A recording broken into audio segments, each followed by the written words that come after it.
맷 데이먼과 로빈 윌리엄스 주연의 굿윌 헌팅이라는 영화가 있습니다. 머리가 참 비상하지만 형편이 되지 않아서 대학을 진학하지 못한 한 청년이 있었습니다. 대학에는 진학을 못한 채 대학교에서 청소 일을 하고 있었습니다. 그런데 우연히 한 교수가 이 젊은 청년이 얼마나 천재적인 머리를 가지고 있는지를 알게 되었습니다. 그리고 그 마음에 상처가 있다는 것 또한 알게 되었어요. 그래서 자기 동료인 심리학과 교수를 소개해 줍니다. 이 심리학과 교수가 이 젊은 청년에게 좋은 친구가 되어주고 서로 마음을 나눠줍니다. 그래서 이 좋은 친구가 되어준 교수를 통해서 이 주인공이 자신의 상처를 싸매게 되고 이제 정상적인 삶을 살아가게 된다 하는 이야기입니다. 서양과 다르게 동양, 특히 우리나라는 나이 개념이 상당히 강합니다. 그래서 나이가 엇비슷하고 사회적인 위치가 비슷해야 친구가 된다라고 생각을 하죠. 그런데 서양에서 가만히 보면 노인과 어린아이가 친구로 지내는 경우를 볼 수가 있습니다. 우리하고 생각이 많이 다른 거예요. 제가 대학원 석사과정 때 교수님 조교를 한 적이 있습니다. 제가 모셨던 교수님이 유학을 마치고 돌아오신 지 얼마 안 되는 젊은 교수였습니다. 그런데 이분이 저를 만나고 처음 하시는 말씀이 우리 친구로 지내자 하는 거예요. 제가 그 말이 참 낯설었습니다. 교수와 학생이 어떻게 친구로 지낼 수 있을까? 그런데 제가 그분과 가까이 지내면서 그분의 이야기를 들어보고 나서 그분의 마음을 알게 됐어요. 그분이 유학 시절에 지도 교수로부터 사랑을 받고 친구로 대함을 받은 것입니다. 그분의 지도 교수가 그 분야에서 상당히 유명한 분입니다. 그런데 한국이라는 작은 나라에서 온 별 볼 일 없는 동양인 학생을 친구로 대해줬습니다. 그리고 사랑을 베풀었습니다. 그러니 그분도 자기 학생에게 그렇게 친구로 사랑을 베풀며 지내기를 원했던 것이죠. 사실 친구는 나이가 비슷하거나 사회적인 지위가 비슷하다고 해서 되는 건 아닙니다. 서로 마음을 나누고 생각을 나눌 수 있어야 친구가 되는 것이죠. 그리고 서로를 위해 주는 것이 친구입니다. 여러분은 그런 친구가 있으십니까? 오늘 성경은 우리에게 그런 친구가 있다고 말하고 있습니다. 그 친구가 누구냐? 바로 우리 주 예수님이십니다. 예수님이 우리의 친구라는 거예요. 하늘에 계신 하나님이시자 온 우주 만물을 주관하시는 그분, 우리의 구원자 되시는 그분께서 우리의 친구가 되신답니다. 급이 완전히 다릅니다. 그런데 그분이 어떻게 우리의 친구가 될 수 있는 것인가? 오늘 본문 15절에서 이렇게 말씀하세요. 우리 15절 말씀 같이 읽어보실까요? 이제부터는 너희를 종이라 하지 아니하리니 종은 주인이 하는 것을 알지 못함이라. 너희를 친구라 하였노니 내가 내 아버지께 들은 것을 다 너희에게 알게 하였음이라. 하나님께 들은 말씀, 하나님 속에 있는 말씀을 내가 너희에게 다 전했다는 거예요. 다 알려줬다는 것이죠. 너희가 내 친구니까 그렇다라고 말씀하는 겁니다. 주인이 종에게는 지시하고 명령하지 속마음을 드러내거나 가르쳐주지 않습니다. 그런데 예수님은 우리를 종으로 대하신 것이 아니라 친구로 대하시니 하나님의 마음을 우리에게 알려주신 거예요. 그 속을 드러내 보이신 것입니다. 우리로 친구 삼기 위해서 그러신 것이죠. 오늘 본문은 예수님께서 제자들에게 마지막으로 하셨던 다락방 강화의 일부분입니다. 예수님께서 제자들에게 마지막으로 하신 말씀이 제자들이 앞으로 어떻게 살아야 하는지, 제자들의 모습이 어떻게 되어야 하는지 그 비전에 대해서 얘기하는 것이죠. 예수님은 제자들이 당신의 친구가 되기를 원하신 것입니다. 그저 종에서 그치는 것이 아니라 서로 마음을 주고받는, 진정 서로를 위하는 친구가 되기를 원한다. 그래서 하나님의 마음, 하나님의 말씀, 하나님의 뜻을 다 보여주신다라고 얘기하는 것입니다. 우리가 예수님의 친구로서 어떻게 살아야 하는가? 친구는 어떤 모습을 가져야 하는가? 우리에게 거기에 대해서 말씀하고 계십니다. 오늘 본문 12절 말씀 보십시오. 우리 12절도 같이 읽어보실까요? 내 계명은 곧 내가 너희를 사랑한 것 같이 너희도 서로 사랑하라 하는 이것이니라. 10절에 보시면 예수님께서 이렇게 말씀하셨죠. 하반절에 내 계명을 지키면 내 사랑 안에 거하리라. 너희가 나를 사랑하여서 내 계명을 지키면 나의 사랑 안에 거할 것이다 라고 말씀하셨습니다. 13장에서도 새 계명을 주노니 너희가 서로 사랑하라 라고 말씀하셨습니다. 오늘 12절에서도 그 계명이 무엇인지에 대해서 보다 구체적으로 말씀하는 것입니다. 내가 너희를 사랑한 것 같이 너희도 서로 사랑하라. 내 계명을 지켜라. 그것은 바로 내가 너희를 사랑한 것 같이 너희도 서로 사랑하라라는 것입니다. 서로 사랑해야 된다라고 예수님께서 말씀하고 계시는 것이죠. 예수님은 보잘것없는 죄인인 우리를 사랑하셨습니다. 우리를 위해 기꺼이 자신을 내어주셨습니다. 마지막에는 십자가에서 자신이 처절하게 찢기도록 내어주셨습니다. 우리가 뭐라고요? 죄밖에 짓지 않는 우리가 뭐라고? 우리를 온전히 받아들이시면서 자신은 그렇게 우리를 위해 내어주신 것입니다. 우리도 그렇게 서로 사랑하라는 거예요. 우리의 자연적인 본성으로는 서로 사랑할 수 없죠. 내 마음에 들지 않고 나와 다르고 미운 상대를 사랑하기 어렵습니다. 그러나 예수님이 죄인 되고 원수 되었던 우리조차도 사랑하신 것처럼 예수님의 사랑 안에 거할 때에, 예수님의 사랑을 할 때에 우리도 서로 사랑할 수 있기에 너희도 나처럼 서로 사랑하라라고 말씀하고 있는 것입니다. 우리가 왜 서로 사랑하지 못할까? 자기식으로 사랑하려고 하니까 사랑이 안 되는 것이죠. 사랑하고 싶은 마음은 있는데 자기식으로 하려니 잘 안 되는 것입니다. 남녀가 사랑해서 결혼하면 정말 더 사랑할 것 같은데 서로가 얼마나 다른지를 보게 되죠. 그래서 다툼이 시작됩니다. 왜 다투느냐? 자기식으로 맞추려고 하니까 다투는 것이죠. 자기 중심적으로 사랑하려고 하니 다투게 되는 것입니다. 그 다툼이 언제 그칩니까? 서로 다름을 인정하고 서로를 존중해 줄 때 다툼이 그치게 됩니다. 사랑하지만 내 방식대로 사랑하려면 사랑이 안 돼요. 그러나 사랑하는 그 작은 마음 가지고 서로를 인정하고 나를 내려놓고 나를 내어주고 상대를 내 안에 받아들일 때에 우리가 진정으로 사랑할 수 있게 되는 것입니다. 그래서 내 생각과 내 주장을 가지고는 사랑할 수 없습니다. 내 의를 가지고는 사랑할 수 없습니다. 내 것을 내려놓아야 상대방을 받아들일 수 있습니다. 내 것을 내려놓는다는 것, 상대를 위해 나를 내어주는 것이죠. 나를 내어줄 때에 상대를 받아들일 수 있는 것입니다. 예수님이 우리에게 그렇게 하셨듯이 우리도 서로 그렇게 사랑하라 예수님이 말씀하고 있는 것입니다. 그렇게 서로를 위해 내어주고 받아들이는 사랑의 극단적인 모습은 상대를 위해 자신의 목숨을 내어주는 것이죠. 13절이 그 말씀을 하고 있습니다.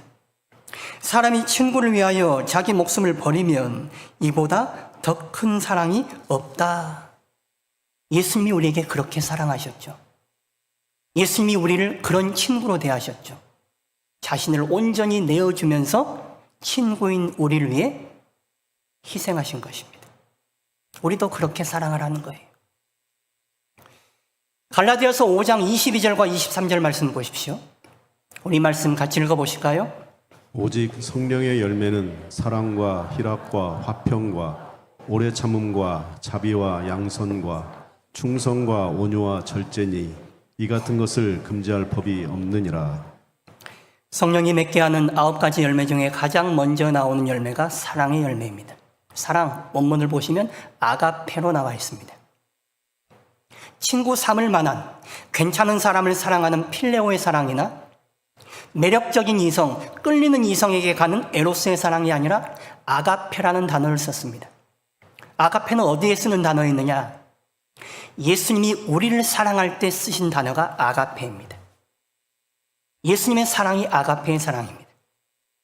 사랑할 만한 가치도 없고 자기와 전혀 급도 다르고 자기와 전혀 다르게 살아가는 사람을 사랑하시고 그대로 받아주신 것, 그래서 자신을 내어주신 것, 그게 아가페의 사랑입니다.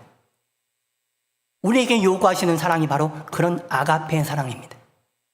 나에게 잘해주는 사람, 내 마음에 맞는 사람 사랑하는 사랑이 아니라 예수님이 우리에게 자신을 내어주시고 우리를 온전히 받아들이신 것처럼 너희도 그렇게 서로 사랑하라는 거예요.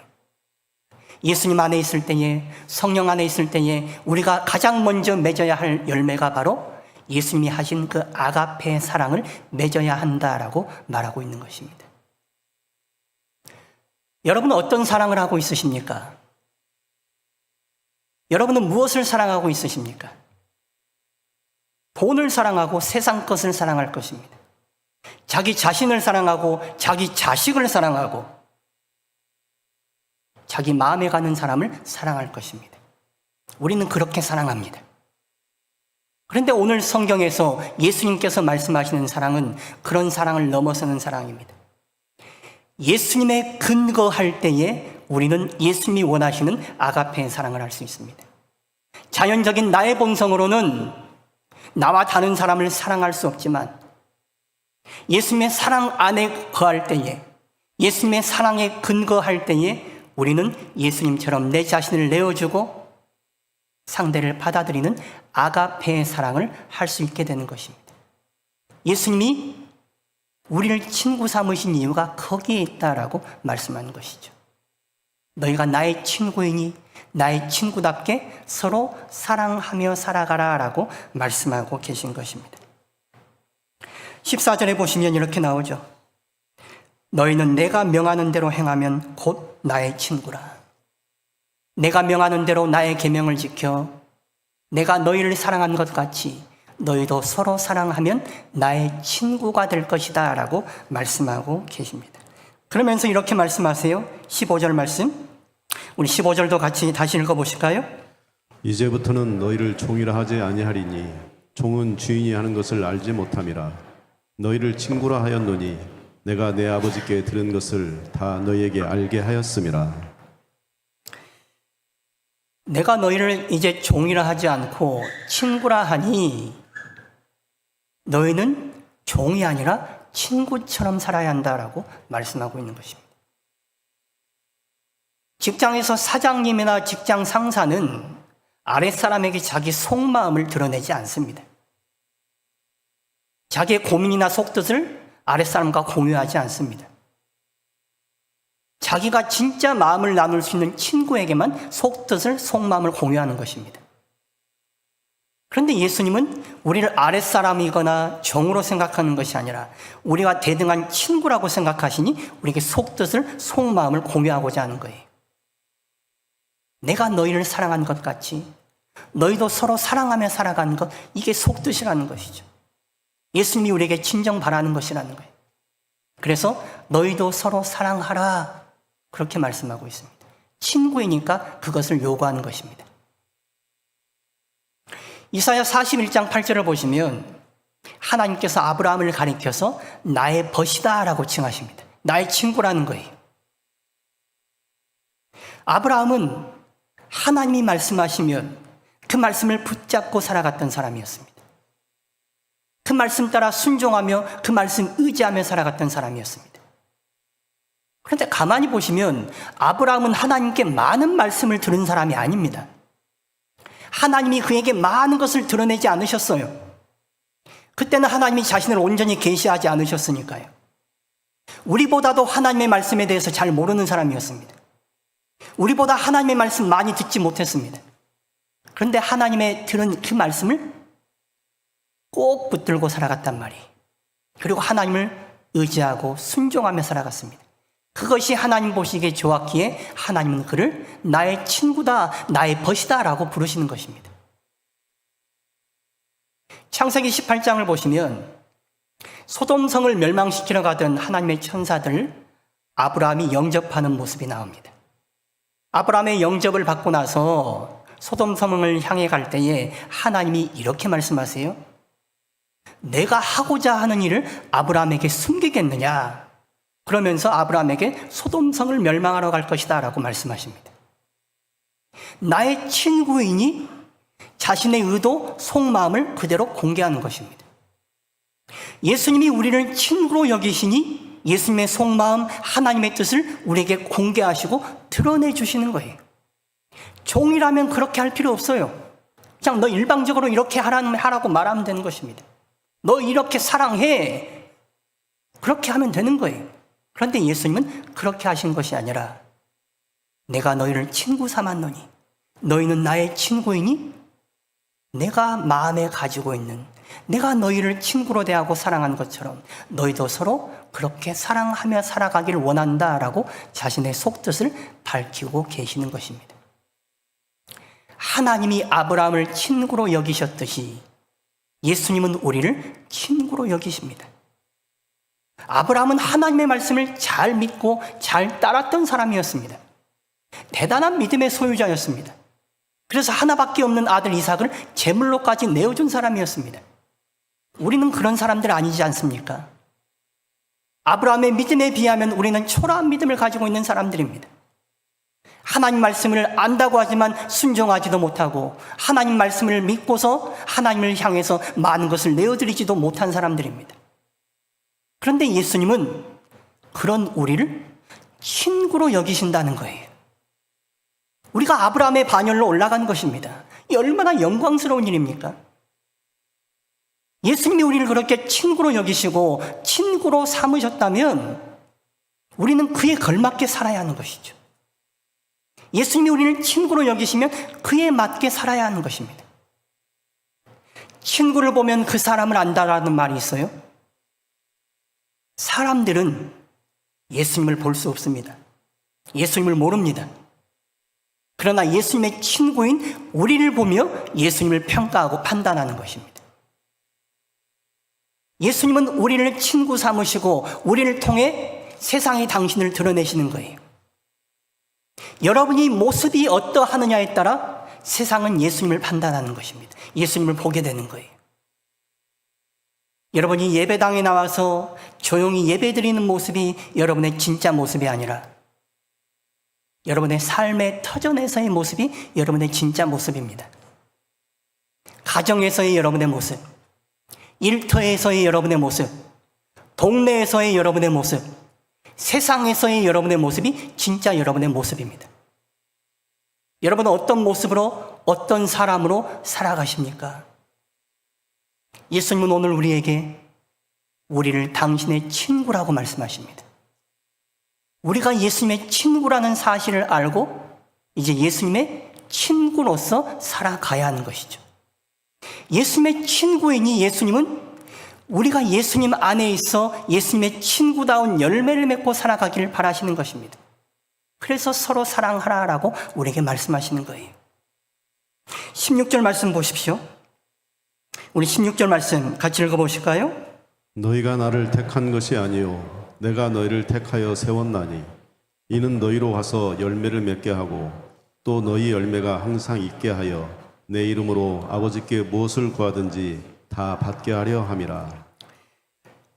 예수님께서 우리를 택하셨습니다. 당신의 것으로, 당신의 친구로 택하셨습니다. 그렇게 하신 이유는 우리에게 열매가 있도록 하기 위해서 그런 거예요. 어떤 열매입니까? 우리가 예수님 수준에 걸맞는 열매를 맺기를 원하는 것입니다. 지금은 예수님과 우리가 차이가 있죠. 예수님 수준을 못 따라가죠. 그러나 내가 너희를 친구로 삼았으니 친구인 나를 따라오라는 거예요. 내 수준에 맞춰지려고 애쓰라는 것이죠. 그래서 예수님의 계명을 지키며 살라는 것입니다. 예수님 안에 살아가라는 것입니다. 서로 사랑하며 살아가라는 거예요. 예수님이 맺기 원하시는 열매를 맺으며 살아갈 때에 너희가 내 친구로서 걸맞게 살아갈 수 있기 때문에 그렇다라고 말씀하는 것입니다. 16절 중반절을 보시면 너희로 가서 열매를 맺게 하고 또 너희 열매가 항상 있게 하여 내 이름으로 아버지께 무엇을 구하든지 다 받게 하려 함이라 말씀하고 있습니다. 내가 너희를 친구 삼은 이유는 너희가 열매가 있게 하고 그 열매가 있어서 너희가 아버지께 무엇을 구하든지 무엇을 기도하든지 다 응답받게 하기 위해서이다. 너희 열매가 더 풍성해지도록 하기 위해서이다 라고 말씀하고 있습니다. 예수님의 친구된 우리는 열매가 있어야 됩니다. 그렇게 열매가 있으면 하나님께 구하는 것이 다 응답받는다라고 말씀하고 있습니다. 우리가 지난번에 살펴봤어요. 15장 7절과 8절 말씀 보시면 이렇게 나오죠. 우리 말씀도 같이 읽어보실까요? 너희가 내 안에 거하고 내 말이 너희 안에 거하면 무엇이든지 원하는 대로 구하라. 그리하면 이루리라. 너희가 열매를 많이 맺으면 내 아버지께서 영광을 받으실 것이요 너희는 내 제자가 되리라. 자, 16절에서는 너희가 열매를 많이 맺으면 하나님께 구하는 대로 응답될 것이다 라고 말씀하셨고, 15장 7절과 8절에서는 너희가 내 안에 거하면 원하는 대로 구하는 대로 얻어질 것이다, 응답될 것이다, 그것이 열매이다 라고 말씀하십니다. 조금 차이가 있어 보입니다마는 같은 맥락의 말씀이에요. 종합해서 보면 우리가 어떨 때 열매가 맺히고 어떨 때 기도 응답이 많아지느냐, 예수님과 바른 관계 속에 있을 때에 우리가 열매가 맺어지는 것입니다. 우리가 예수님 안에 거해야 열매가 맺어지는 것이고, 그렇게 열매 맺어 예수님께 걸맞는 예수님의 친구로 서 있을 때에 우리가 구하는 것은 구하는 것마다 응답된다는 거예요. 예수님의 이름에 걸맞는 친구가 되었으니 하나님 보시기 좋은 것이죠. 그러니 구하는 것마다 하나님께서 응답해 주신다라고 말씀하는 것입니다. 16절 마지막에 보시면 내 이름으로 아버지께 무엇을 구하든지 이렇게 나와 있어요. 내 이름으로, 여러분 내 이름으로 구한다. 이 말씀과 요한복음 14장 14절 무엇이든지 내 이름으로 구하면 내가 행하리라. 이것에 근거해서 우리가 기도할 때에 예수님의 이름으로 기도합니다 라고 기도를 마칩니다. 이 말씀에 근거해서 그렇게 기도하는 거예요. 우리가 예수님의 이름으로 기도합니다 라는 게 입에 익어서 그렇지, 여러분 예수님의 이름으로 기도한다, 예수님의 이름으로, 이것을 어떻게 이해하십니까? 보통 우리가 이렇게 이해합니다. 예수님의 이름 가지고 기도합니다. 예수님의 이름으로써 기도합니다 라고 이해해요. 나는 죄인이고 감히 하나님 앞에 설 수 없지만 내가 예수님 이름 가지고 예수님 백으로 기도하니 하나님 이 기도 들어주세요 라고 기도를 하는 것입니다. 보통 우리가 그렇게 이해하고 있어요. 그런데 이 이해는 정확한 이해는 아닙니다. 제가 신학대학원 다닐 때 오전에 수업을 마치면 점심 먹기 전에 꼭 예배, 체프를 드려야 됩니다. 예배 드리다 보면 간혹 외국에서 온 신학자나 또 목회자들이 설교하는 경우가 있어요. 그러면 통역이 옆에서 통역을 하면서 설교를 합니다. 설교 마치고 기도를 하면 그 기도는 통역을 따로 하질 않아요. 이 사람들이 우리를 고려해서 좀 말을 천천히 해주거나 발음을 좀 또렷하게 해주면 좋은데 그냥 자기들 하던 식으로 그렇게 영어로 얘기를 하는 겁니다. 그럼 무슨 말인지 잘 못 알아들을 때가 많아요. 그런데 여하튼 간에 기도 끝나면 예수님의 이름으로 기도합니다 하고 하니까 우리가 그 말이 나오면 이제 아멘 하는 거죠. 근데 예수님의 이름으로 기도합니다, 이걸 영어로 옮기면 어떻게 옮길까요? 우리가 이해하는 식으로 예수님의 이름 가지고 기도합니다 라고 이해한다면 영어로 옮기면 by the name of Jesus, 그렇게 해야 맞습니다. 영어에서 by라는 것은 수단을 가리키죠.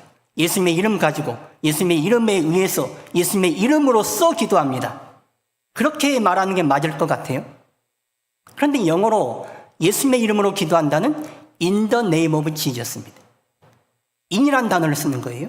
in이라는 것은 뭐뭐 안에라는 뜻이죠. 예수님 이름 안에서 기도합니다 라고 기도하는 거예요. 물론 영어에서는 in the name of라는 게 누구누구의 이름으로 라고 관용적으로 쓰입니다.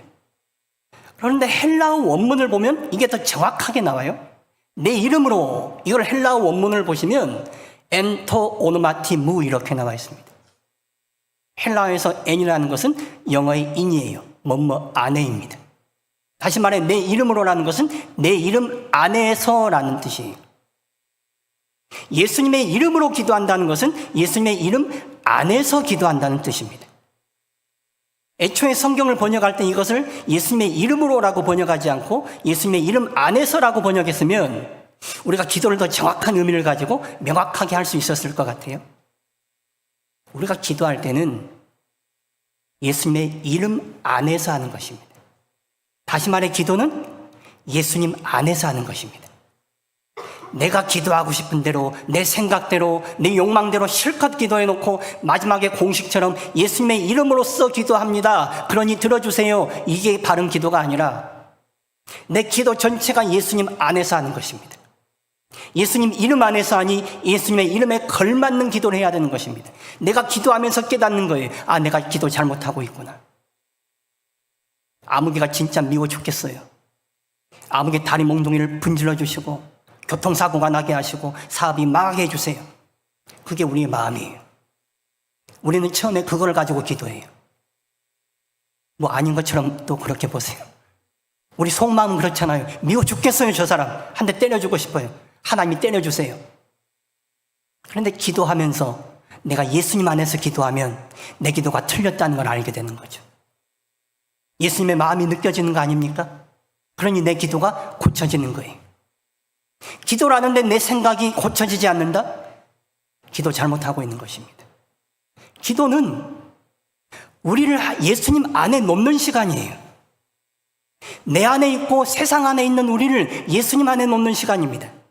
예수님 안에 내가 놓여지니 예수님과 연합되면 어찌 됩니까? 내 생각이 예수님의 생각으로 바뀌는 것이죠. 어떻게 내 생각만 고집하고 있습니까? 내 의와 내 주장과 내 생각만 어떻게 붙들고 있습니까? 내가 예수님 안에 놓여지지 않고 여전히 나를 붙들고 기도하고 있으니 우리가 기도해도 기도가 응답되지 않는 것입니다. 열매가 없어요. 기도는 많이 한다고 하는데 여전히 이기적이고 자기중심적이에요. 기도는 우리 안에서 우리의 것을 가지고 하는 것이 아닙니다. 처음에는 우리 안에서 출발하고 우리의 것을 가지고 출발하지만 기도는 결국 예수님 안에 우리를 놓는 것입니다. 예수님 안에서 기도할 때에 우리는 예수님의 친구다워지는 거예요. 예수님의 이름에 걸맞아집니다. 그러니 우리가 기도하는 건 역시 예수님의 이름에 걸맞게 변화되어 가요. 그렇게 예수님 이름에 맞게 구하니 하나님이 기뻐하시고 응답할 수밖에 없는 것이죠. 예수님은 우리에게 그렇게 기도하길 요구하는 것입니다. 너희가 내 친구이니 내 친구가 되어서 내 안에서 기도하라는 거예요. 그래서 내 안에서 기도할 때에 너희에게 열매가 맺히고 그 열매로 하나님을 영광스럽게 하는 나의 친구들이 되기 원한다라고 말씀하고 계시는 것입니다. 이렇게 말씀하신 후에 예수님이 17절에 이렇게 말씀하시죠. 내가 이것을 너희에게 명함은 너희로 서로 사랑하게 하려 함이라. 12절에서도 서로 사랑하라 말씀하시고 17절에서도 서로 사랑하도록 하기 위해서 내가 너희에게 이런 말을 하였다라고 말하고 있습니다. 숨이 쌍관 구조죠. 서로 사랑하라를 강조하고 있는 것입니다. 예수님이 우리를 친구 삼으셨습니다. 열매를 많이 맺도록 하기 위해서 그런 것입니다. 그 열매가 구체적으로 무엇이냐? 내가 너희를 사랑한 것처럼 너희도 서로 사랑하라는 것입니다. 이 사랑이 잘 안 되니 우리는 우리 안에 거하는 것이 아니라 예수님 안에 거해야 하는 것이죠. 포도나무이신 예수님께 붙어 있지 않으면 가진 우리로서는 결코 이 열매를 맺을 수 없습니다. 그래서 예수님은 포도나무 비유를 하시면서 이 말씀을 우리에게 알려주고 계시는 것입니다. 예수님 안에 거할 때에, 예수님의 사랑 안에 거할 때에 우리는 예수님이 우리를 사랑하신 것처럼 서로 사랑하며 살아갈 수 있을 것입니다. 예수님은 우리를 친구 삼으셨습니다. 우리에게 열매가 많이 맺히도록 하기 위해서 그런 것입니다. 그래서 예수님은 우리를 여전히 돌보시고 우리와 함께하기 원하십니다. 우리가 연합되기를 원하십니다. 그래서 우리를 초대하시는 것입니다. 포도나무인 나에게 더 붙어 있으라고, 내 안에 거하라고, 나의 사랑 안에 거할 때 너희가 열매가 많이 맺히니 서로 사랑하지 못하는 너희가 내 안에 거해서 내 사랑 안에서 너희도 서로 사랑하는 아름다운 열매를 맺혀가라고 우리에게 말씀하고 계시는 것입니다. 우리를 친구 삼으신 예수님을 따라서 예수님 안에서 예수님께 붙어 있어서 예수님이 원하시는 열매, 서로 사랑하는 사랑의 열매를 맺어가는 우리 모두가 될 수 있기를 바랍니다.